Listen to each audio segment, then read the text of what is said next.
On the morning of the Hardin County Fair in August of 1971, Dale Mercer drove his 1953 Farmall Super M to the fairgrounds on a flatbed borrowed from his neighbor and parked it in the equipment lot behind the grandstand. 3 men from the John Deere dealership in Eldora were there with a new 4020 on a factory-polished trailer. One of them looked at Dale's Farmall, said something to the other 2, and all 3 of them laughed. Dale heard them. He had been hearing variations of that laugh for 4 years. He unhitched the flatbed, drove the Farmall off the ramp, and went to register for the tractor pull. The man at the registration table looked at Dale's entry form, looked at the Farmall, looked back at the form.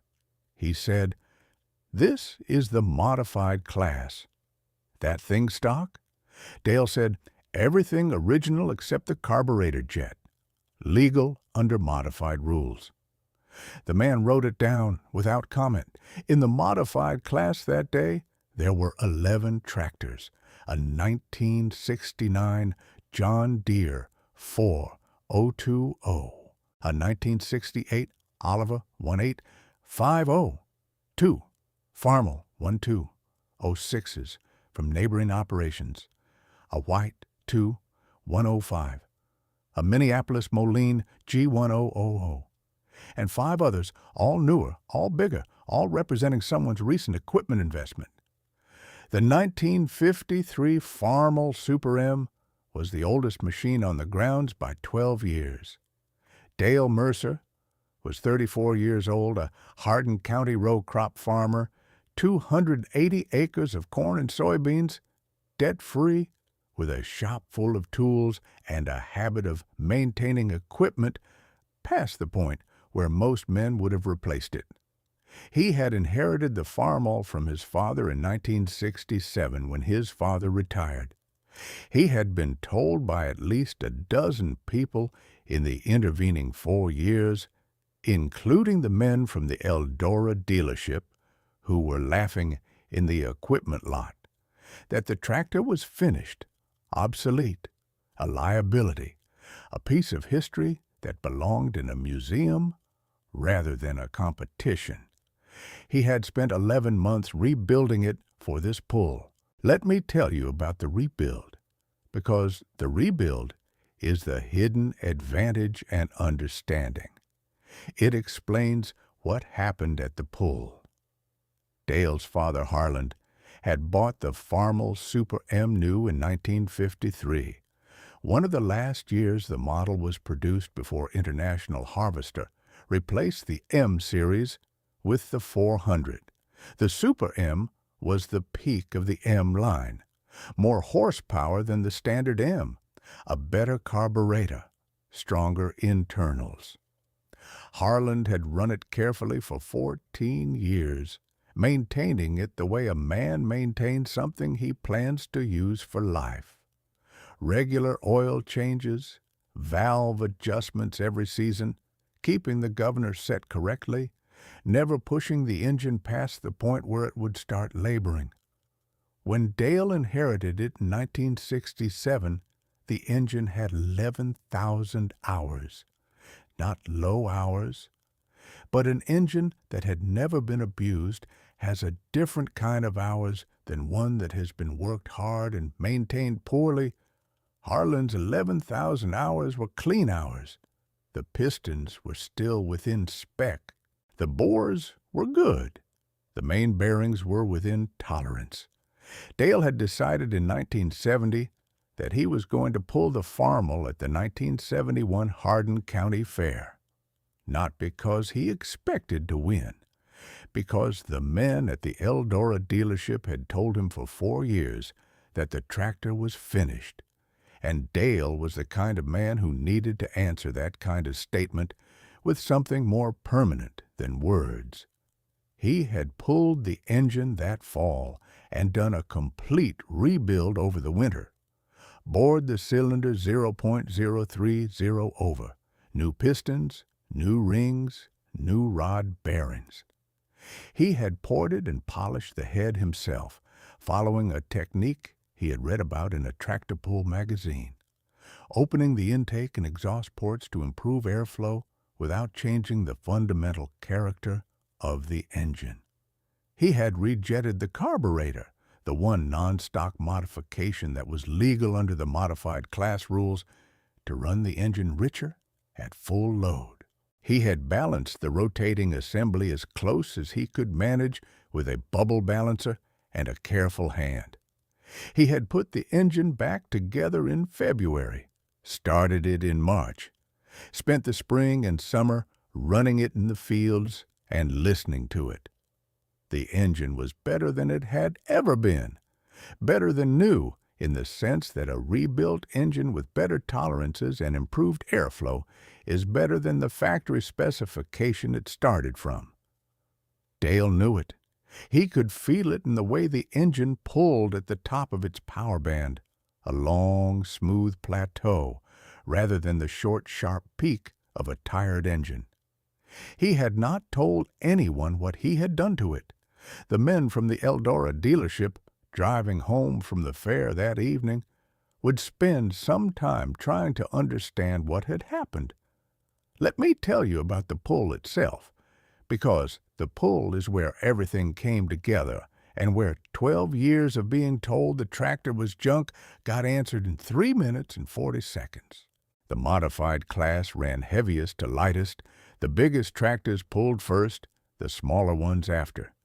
The John Deere 402 went third. It was a strong pull. The sled moved well, and the 4020 stretched it to 211 feet before the hooks touched down. The crowd was good. The Eldora men were standing at the rail. The tractors pulled in sequence. The Oliver made a decent run. The Minneapolis-Moline had a clutch issue halfway through and fouled the track. The Farmall 1206s both pulled solid, one of them reaching 208 feet. Dale's Farmall Super M was scheduled ninth. He drove it to the line. The crowd noise settled the way it does when something unexpected appears. A 1953 Super M in a modified class was unexpected. The tractor was 18 years old. The paint was original, not restored, original. The red faded to a color that was closer to orange by 1971. The sheet metal had the specific dents and repairs of a working farm tractor, not a showpiece. It looked like what it was, a machine that had been used hard and maintained carefully for 18 years. The starter pulled the sled out behind the Farmall. Dale set his feet, set his weight, looked at the track. He said later that he thought about his father at that moment, thought about Harlan driving that same tractor through 14 Iowa summers without a single breakdown, thought about what 11 months of winter rebuilding felt like when the engine finally came alive in March and ran the way it was supposed to run, thought about the men at the rail who had laughed in the equipment lot that morning. He let the clutch out. The Farmall hit the sled hard and straight. The tires bit. The engine came up to its power band and stayed there. That long, smooth plateau Dale had been listening for all spring and summer. The sled moved. The crowd started making noise. The sled kept moving. 200 feet, 210, 217. The hooks came down at 219 feet. That was the pull of the day. Not second place. Not close. The pull of the day in the modified class at the 1971 Hardin County Fair, with 11 tractors ranging from a brand-new John Deere 402 to a 1953 Farmall Super M that 3 men from the Eldora dealership had laughed at in the parking lot that morning. Dale drove the tractor back to the staging area. He set the parking brake. He got down from the seat. The man from the Eldora dealership, the one who had laughed first and loudest that morning, walked over. He stood in front of the Farmall for a moment. He looked at the engine. He looked at Dale. He said, "What did you do to that engine?" Dale said, "Rebuilt it." The man said, "What else?" Dale said, "Ported the head, rejetted the carb, balanced the rotating assembly." The man looked at the tractor for another moment. He said, "That's a stock block." Dale said, 1953 Super M block. Original casting. The man was quiet. He looked at the crowd moving through the equipment lot, the blue ribbon on the Farmall's hood, the 11 other tractors behind it. He said, "I've been telling people for 4 years that tractor was done."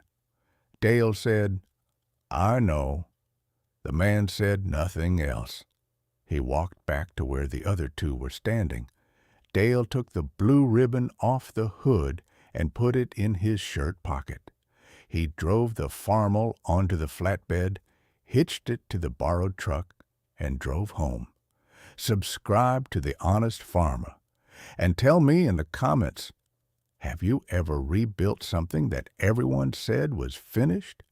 Let me tell you about what Dale's father, Harland, understood about the Farmall M series that the John Deere dealership's sales literature had never found a way to say, because it is the knowledge that made the rebuild possible, and it starts in 1953. Harland Mercer had bought the Super M new in the spring of 1953. He had not bought it because it was the newest or the most powerful or the most modern. He had bought it because International Harvester had been refining the M-Series engine for 11 years by 1953, and by the end of that refinement cycle, the engine was as good as it was going to get. The tolerances tight, the design proven, the weak points identified and corrected across a decade of production and field feedback.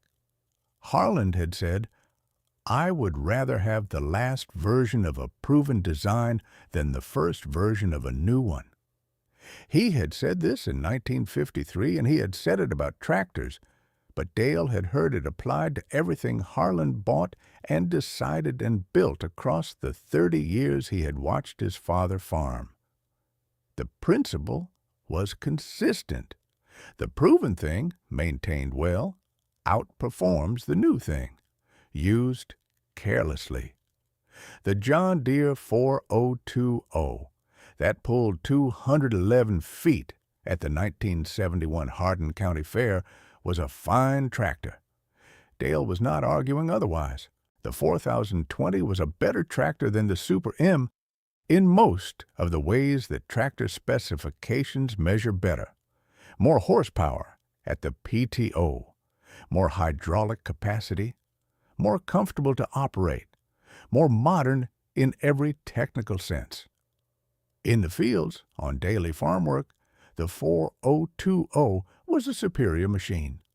But the modified class tractor pull was not daily farm work. The modified class tractor pull was a specific test of power output under maximum sustained load, and in that specific test, an engine that had been rebuilt with better tolerances and improved airflow and proper fuel delivery could outperform a newer engine that had left the factory in a less optimized state. The Super M's disadvantage in displacement was a real disadvantage.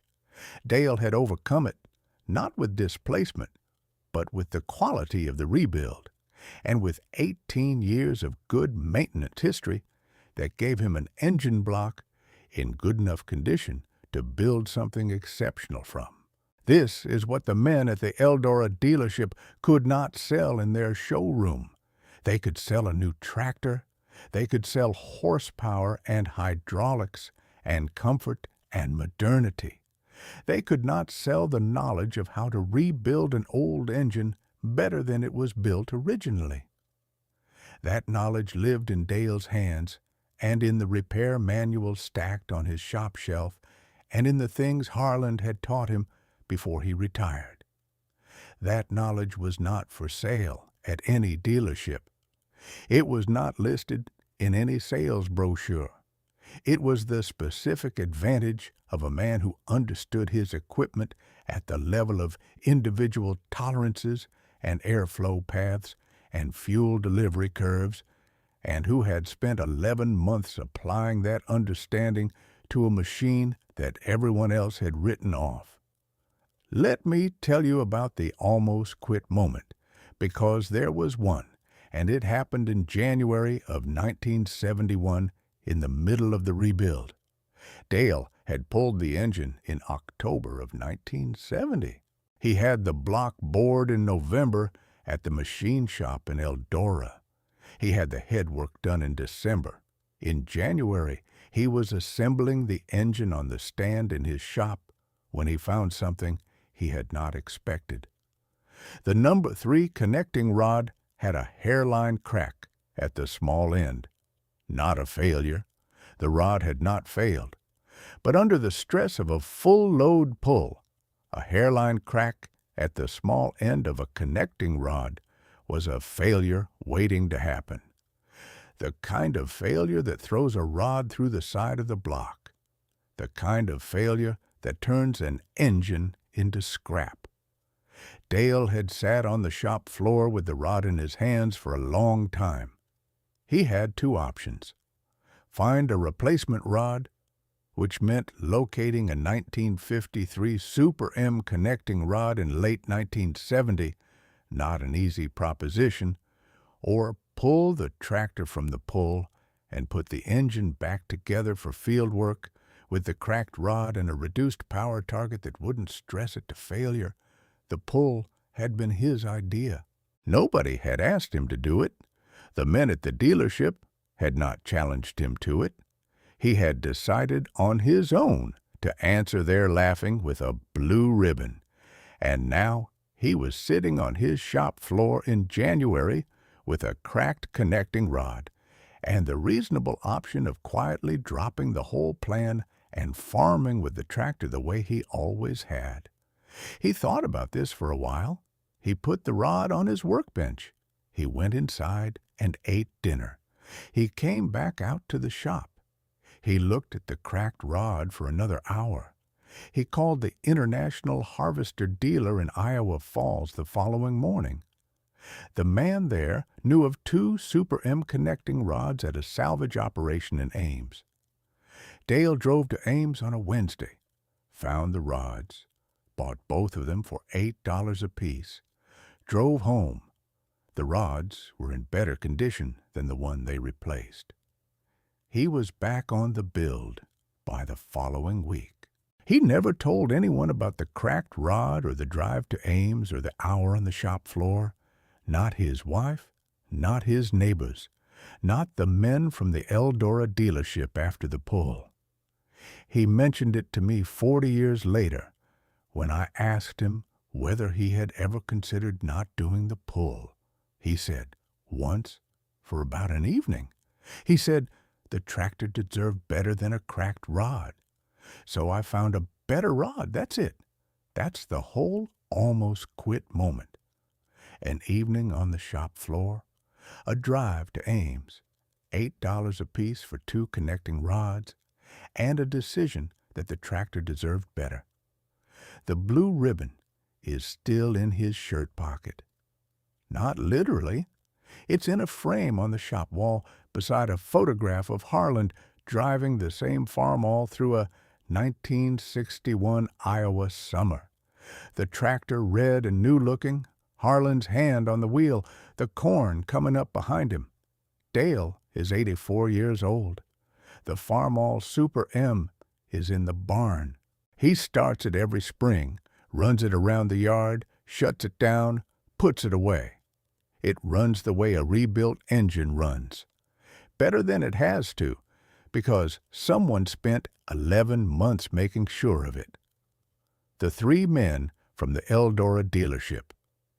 Dale doesn't know what became of them. The dealership itself changed hands in 1979, changed brands in the 1980s, is something else now. The 4020 that pulled 211 feet at the 1971 fair has been scrapped, Dale thinks. He saw one like it at an auction in 1994 and doesn't know if it was the same tractor. The Farmall is in the barn. The blue ribbon is on the wall. The rebuilt engine has not been opened since 1971. 53 years, and it has not needed to be opened. Harlan said, "I would rather have the last version of a proven design than the first version of a new one." He meant it about tractors. Dale proved it at the 1971 Hardin County Fair in the modified class in 3 minutes and 40 seconds at 219 feet. He said the tractor deserved better than a cracked rod. He was right. It did. It deserved the 11 months and the drive to Ames and the $8 apiece for 2 connecting rods, and the 11 months of listening to it run in the fields until it sounded the way it was supposed to sound. It earned the blue ribbon, not Dale. The tractor earned it.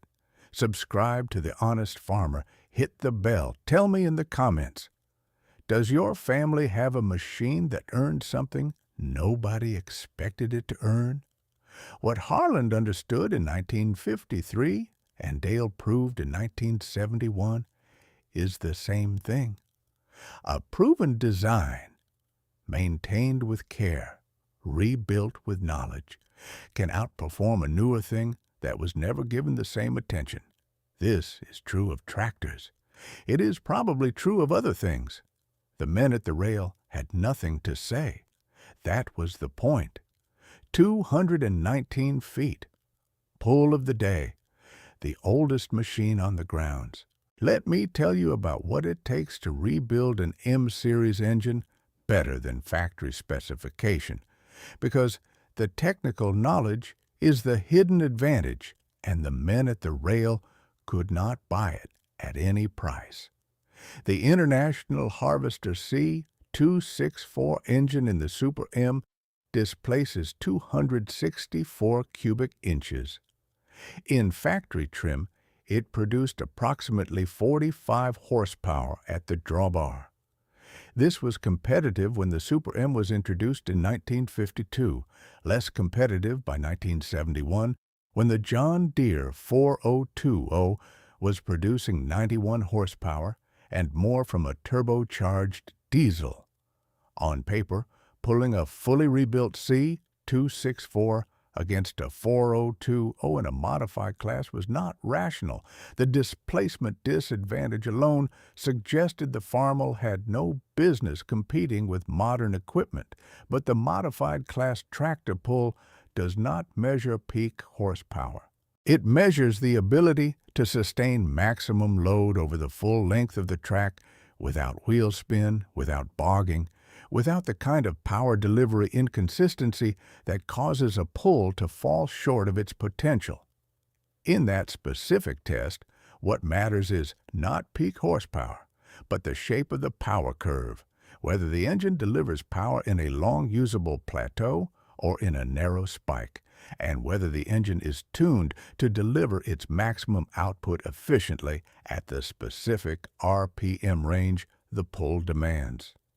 An engine that has been rebuilt with 0.030 overbore pistons, properly ported intake and exhaust passages, a rejetted carburetor calibrated for maximum load at the right air-fuel ratio, and a balanced rotating assembly that wastes no power to vibration and reciprocating imbalance. That engine delivers its power more efficiently than the factory specification it started from. Not more power in total. More of its available power actually reaching the drawbar rather than being lost to friction, vibration, poor fuel delivery, and restricted airflow. Dale had calculated, from his reading of pull competition results and his understanding of the engine, that a well-built C264 could reach approximately 52 to 55 horsepower at the drawbar in modified trim. Against the 4020's 80+, this was still a significant disadvantage. What Dale was betting on was that the track and sled conditions at the 1971 Hardin County Fair would favor a tractor with exceptional traction and consistent power delivery over one with raw horsepower and less attention to optimization. He had also paid attention to weight. The Super M, properly ballasted, had a specific weight distribution that gave it better rear tire traction on the Hardin County Fairgrounds' particular track surface than some of the heavier, more powerful tractors that would overpower their traction and lose distance to wheel spin. He had visited the fairground in June, walked the track, dug a handful of soil from the pull lane, and examined it. He had set his rear tire pressure and his ballast accordingly. This is the level of preparation that the men at the Eldora dealership did not see when they looked at the faded red tractor on the borrowed flatbed that August morning. They saw an old machine past its prime. Dale saw a specific combination of rebuild quality, weight distribution, tire pressure, and carburetor calibration that he had been engineering for 11 months. He was right. By 19 feet. 219 feet against the 4020's 211. 8 feet, which in a tractor pull is not a close result. It is a decisive one. Let me tell you about the conversation Dale had with his father Harland after the fair, because Harland was alive in 1971, and Dale drove to his farm in Iowa Falls the following Sunday to tell him about the pull. Harland was 67 in 1971, retired from active farming, living on a small place near Iowa Falls where he kept a garden and a few beef cows. He had given Dale the Super M 4 years earlier because he felt Dale would use it and care for it the way it deserved to be cared for. Dale had driven up on Sunday afternoon. He had put the blue ribbon on the kitchen table. Harland had picked it up.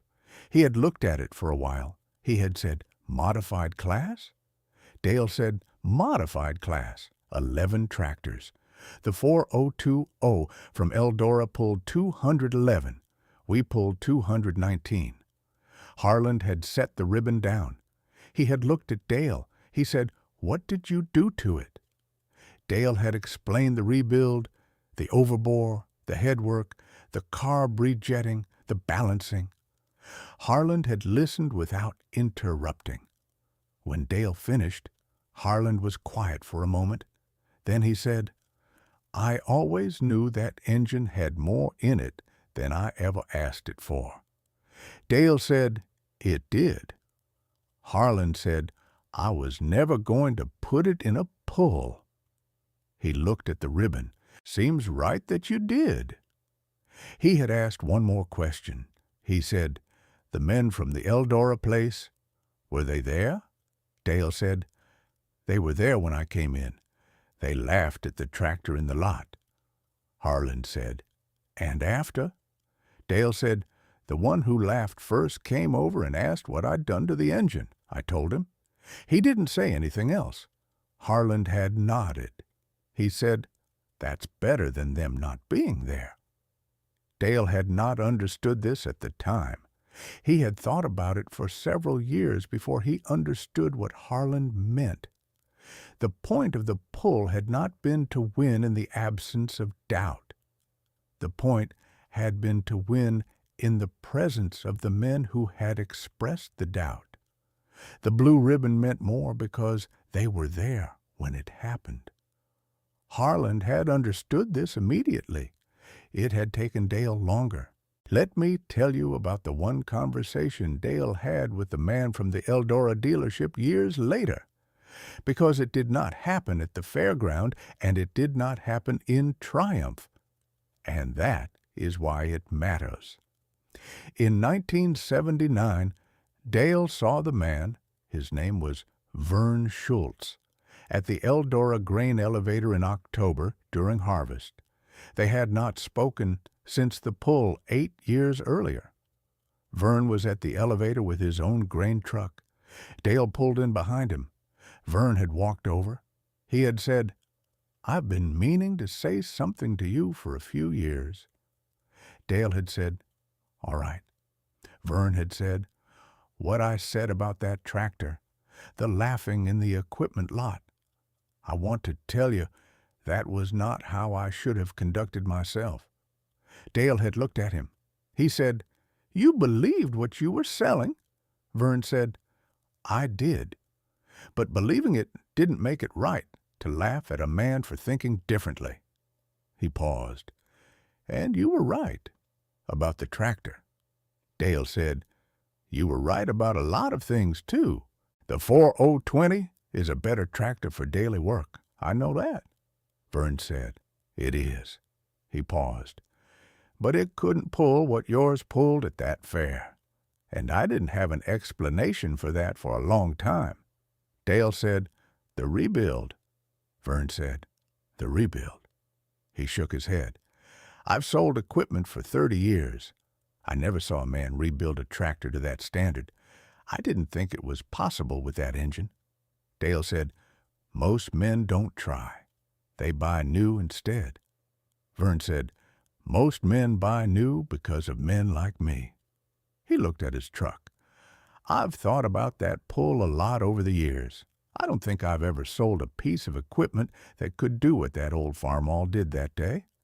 Dale said, "It wasn't the Farmall. It was the rebuild."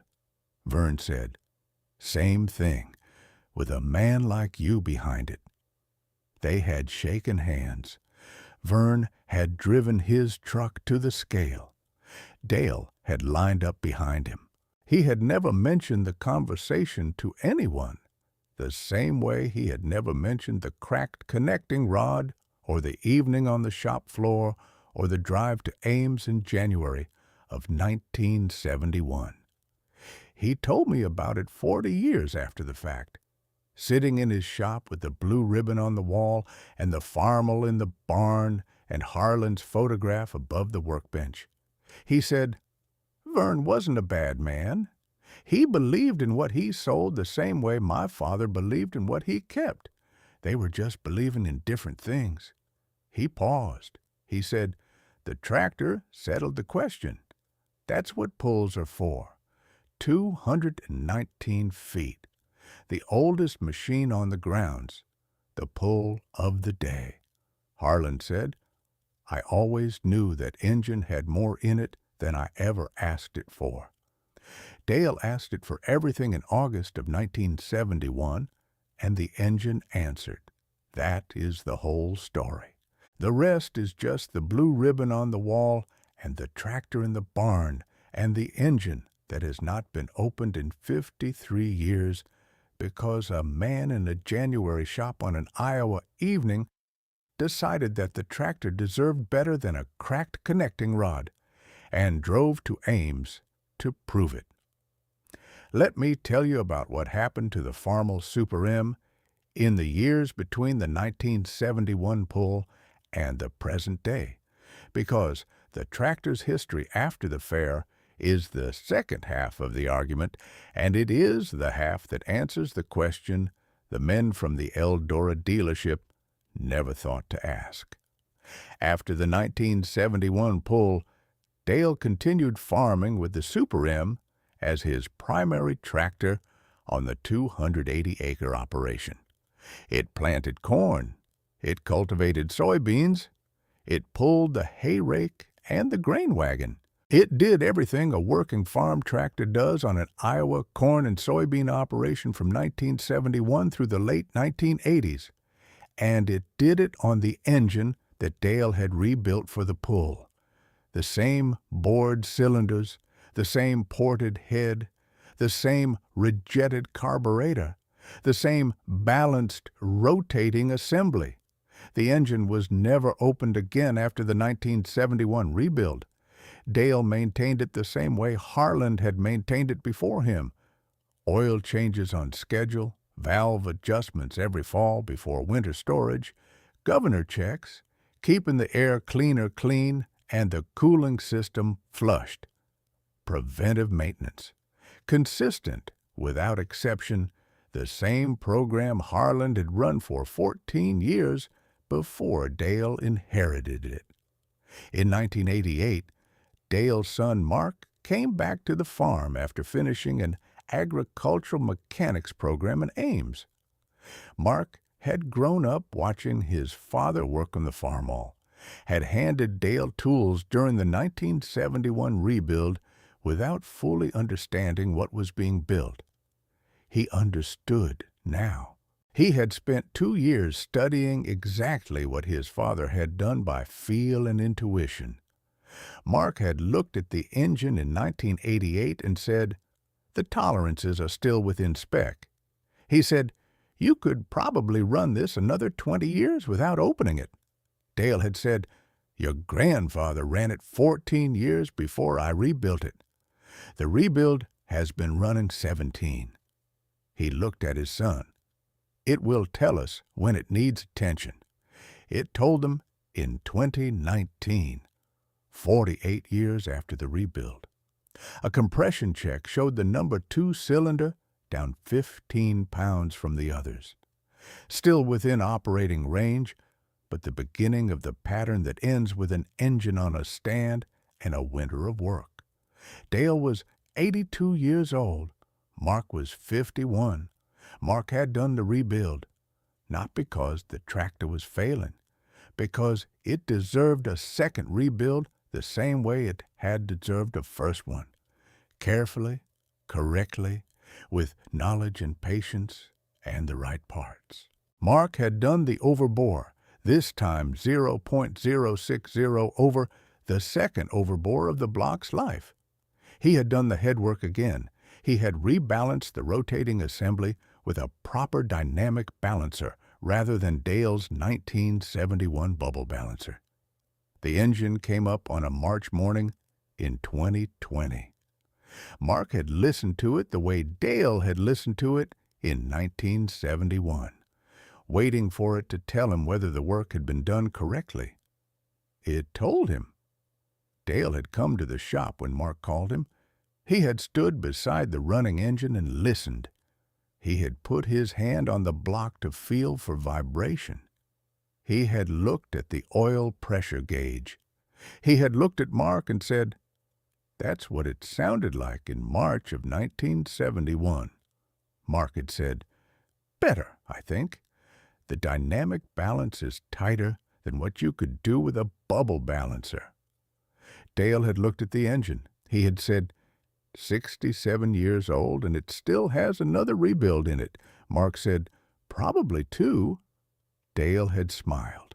He said, "Your grandfather said he would rather have the last version of a proven design than the first version of a new one."